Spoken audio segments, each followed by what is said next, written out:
We live on a huge, like 85-acre farm, so it would be us when we were, I don't know, I had to be maybe 7 when I just started playing, like the 2nd grade, and Taylor, just a little tater tot, and we'd be out there with men's sticks, just throwing the apples that were in the yard. It was always competition, no matter what we were doing. If we were going to the school to hit the wall, it was a competition. Who could stay the longest, how many hits you could get in a row. If it was apples, it was who could throw it the farthest. It's always been a competition, but it's been a friendly one. Well, I feel like any sport that Taryn played, I just wanted to play, her being my older sister and like idol. But she was my club coach starting, I think, in like 7th or 8th grade. And she was my club coach until I came into college. So watching her develop from a high school player to a collegiate athlete and myself basically going into high school, it was just awesome to get all of the new tips and things that she was learning from college and bringing them to me as like a 7th and 8th grader. Taylor is just a perfectionist with her craft. I don't think there's anyone that she goes up against that's put more time and energy into preparing for that game as far as the center is concerned. And then as a midfielder, you're throwing on attack, midfield, and defense. There's a lot of time that goes into that before or after practice. And I think that's what makes her so special, is that she's putting in that time and that effort to make sure that that aspect of her game really stands out, because not only is she naturally talented, but it's really that commitment to her excellence and her style of play that I think really sets her apart.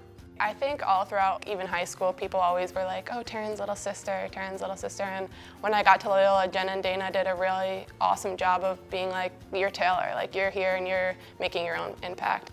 I realized myself and the team realized that I was different from her. Coming in, since we were only that 1 year apart, she played with people, and then I came in and those same people were still on the team. So it was kind of just making sure that those people realized that I had a different personality and like I did have a tiny bit of different style of play.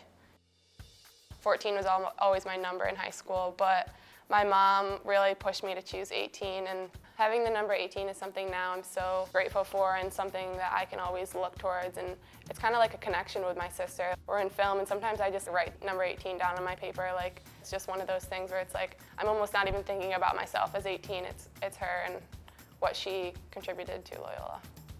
When she first decided she was going to wear 18, she was indecisive about it. She had a few other options with it, and then finally, I think because of it was Loyola, it was just the right fit for her to put the number on.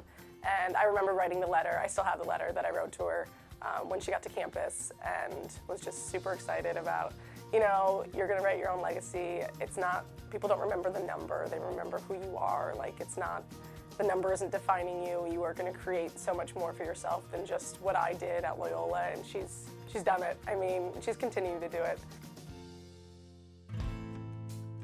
I think you have a tale of two different sides of people. So Taylor, you'll see her do something so incredible and amazing and mind-blowing on the field, and it, you know, looks like she's getting herself ready for bed. She's just very even-keeled.